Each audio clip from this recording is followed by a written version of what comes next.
At 13, you have your own business card. Okay, that's a nice start. I'll get in touch with you later. Sure. What do you do?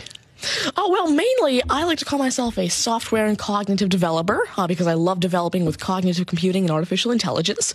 I am an algorithmist. I love working with, designing, and implementing algorithms. I'm a keynote and TEDx speaker. I'm an author. I've written a book, and I'm working on another one about IBM Watson. And, of course, I'm also an IBM champion for cloud and honorary IBM cloud advisor. Oh, where did Hang I on go a second. wrong? Someone just get me a flannel countdown. Do you go to school?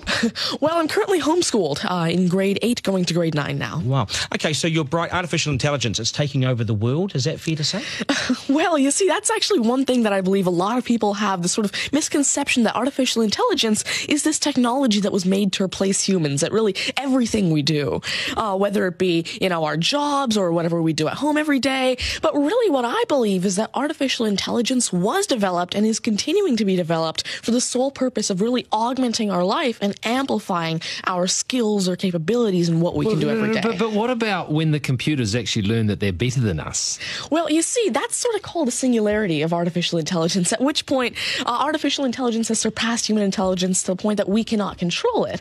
But really what I believe at this point, artificial intelligence, I won't go into the details right now since we're limited on time, but the thing is right now, artificial intelligence itself as a technology is so foolable and so primitive that either A, we won't reach that singularity point, or B, if we do, it's a very long ways off. Do you understand that, Mark? No. I couldn't. I wanted to take notes for the exam at the end of this. You lost them in the first sentence. Could I perhaps offer you a golf ball? There you go. Thank you very much. You do this YouTube channel, which you teach people. What is that all about, and who is your target audience? Yeah, sure. Now, I actually have a YouTube channel called Tanmay Teaches that I've been running for around 6 years now, and it has over 144 videos and now 22,000 subscribers. And so on it, I love to teach about computing, really programming, these algorithms that I develop, machine learning especially, math, science, and especially technologies like IBM Watson. Because, of course, I like to share my knowledge because I realize that there's this lack of resources for people to learn about technologies like AI, which is why I absolutely love sharing my knowledge through, of course, these YouTube videos, the books that I'm authoring, the keynotes that I have, and really Watson comes in here in such a great way because Watson allows me... What's Watson? Sure. Mark thinks he's a golfer, but what is Watson? Now, IBM Watson is essentially a cognitive system that allows developers to incorporate cognitive and machine learning into their applications without having to code in the actual intelligence. And what this means is that, of course, right now, really one of the main reasons developers aren't incorporating more machine learning into their apps is because it's so hard to do. It's really difficult to incorporate intelligence because... I'm going to take this somewhere else, this interview. Has the Homeschooling Association of the World got hold of you as the front person? Well, there is actually a Homeschooling Legal Defense Association, I believe, HSLDA in Canada, and I actually had a keynote for them last year in Niagara Falls. You're the poster boy for homeschooling, aren't you? Well, I did have a keynote for them, and I talked a lot about the advantages of homeschooling and why it's great for kids who want to go into different and really targeted subjects. Okay, I want to get right down to business now.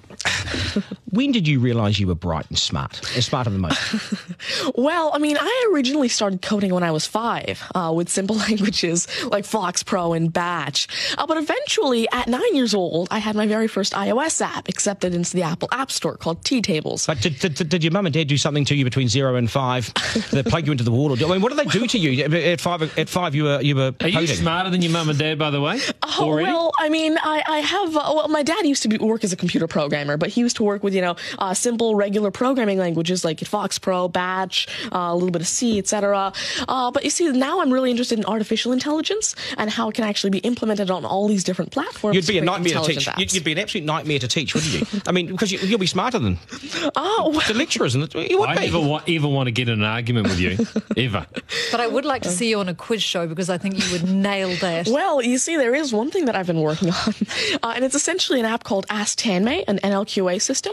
And so essentially, it's a system that can take your natural language questions and answer them for you using Watson and artificial intelligence. And actually, the original reason why I made Ask Tanmay, there's an Indian version of the Who Wants to Be a Millionaire show called KBC, which I originally wanted Ask Tanmay to play. So that actually ties in quite a bit with what I wanted to do. It's nice.